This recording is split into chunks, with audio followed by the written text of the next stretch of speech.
Hey guys, good morning, જય શ્રી કૃષ્ણ. કેમ છો તમે બધા? આજે તો ગણેશ ચતુર્થી હતી એટલે મારા અને મારા ફેમિલી તરફથી બધાને હેપી ગણેશ ચતુર્થી.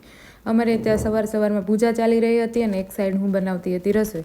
રોટલી બની ગઈ હતી એટલે અમે લોકો બેસી ગયા હતા સવારનો નાસ્તો કરવા. નાસ્તામાં રોટલી, ચા, ચેવડો અને ખાખરા હતા. પછી અમે ગયા હતા બધા નીચે ગણપતિ બાપાની આરતી કરવા માટે. તમારે ત્યાં ગણપતિ બાપા બેસાડ્યા છે કે નહીં તે જરૂરથી મને કોમેન્ટમાં કહેજો. ઘરે આવી અને બપોર થઈ ગયા હતા. પછી મેં બનાવી હતી રોટલી ને અમે બેસી ગયા હતા જમવા. જમતા હતા ત્યારે પપ્પાએ મારો, ભાભી અને કાનુનો ફોટો બતાવ્યો હતો, જે પપ્પાએ ફેસબુકમાં સ્ટોરી મૂકી હતી. પછી રોંઢે મમ્મી અને પપ્પા ગયા હતા શાક લેવા. શાક લઈ આવ્યા અને અમે બધા ગયા આરતીમાં. આરતી કરી અને બધાને બહુ જ મજા આવતી હતી. ઘરે આવી અને ભાખરી બનાવી અને પછી અમે બેસી ગયા હતા જમવા. જમી અને નીચે ગયા હતા. બહુ જ બધા ડ્રાયફ્રૂટ લાવ્યા હતા. તે શું કામ લાવ્યા હતા કે કાલે સવારે પ્રસાદી કરવાની હતી તેટલા માટે.